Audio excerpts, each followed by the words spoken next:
ನಾನು ಬಸಳೆ ಸೊಪ್ಪು ತಿಂದಿದ್ದಕ್ಕೆ ನನ್ನ ಮಗು ಹಸಿರಾಗಿ ಪೂಪ್ ಮಾಡಿದ್ನ, ಮಲ ವಿಸರ್ಜನೆ ಮಾಡಿದ್ನ ಅಂತ ಒಂದು ಕ್ವೆಶನ್ ಬಂದಿತ್ತು.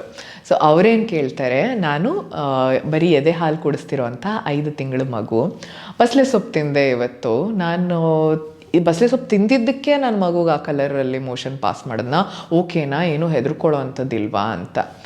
ನಿಮಗೆ ಒಂದು ಆಶ್ಚರ್ಯಕರ ಸಂಗತಿ ಏನು ಹೇಳಲಿಕ್ಕೆ ಇಷ್ಟಪಡ್ತೀನಿ ಅಂದರೆ, ನೀವೇನು ತಿಂತೀರೋ ಅದ್ರ ಬಣ್ಣದ ಎಫೆಕ್ಟ್ ನಿಮ್ಮ ಮಗುವಿನ ಮಲ ವಿಸರ್ಜನೆಯಲ್ಲಿ ಕಾಣಸಿಗುತ್ತೆ ನಿಮಗೆ.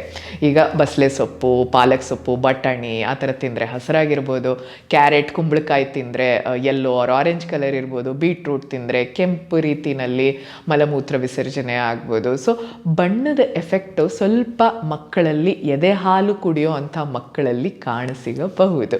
ಈಗ ಮಗು ಹೆಲ್ದಿಯಾಗಿದ್ದು, ಸರಿಯಾಗಿ ಹಾಲು ತೊಗೊಳ್ತಾ ಇದ್ದು, ಸರಿಯಾದ ಬೆಳವಣಿಗೆ ಇದ್ದರೆ ಇದೆಲ್ಲ ಅಷ್ಟು ಮ್ಯಾಟರ್ ಆಗೋದಿಲ್ಲ, ಆಯಿತಾ. ತುಂಬ ಇದ್ರ ಬಗ್ಗೆ ಫೋಕಸ್ ಮಾಡಬೇಡಿ. 100% ನೀವು ಬೀಟ್ರೂಟ್ ತಿಂದೆ ನನ್ನ ಮಗುಗೆ ರೆಡ್ ಕಲರ್ ಆಗಲಿಲ್ಲ ಅಂತ ಯೋಚನೆ ಮಾಡಬೇಡಿ ಈಗ, ಓಕೆನಾ.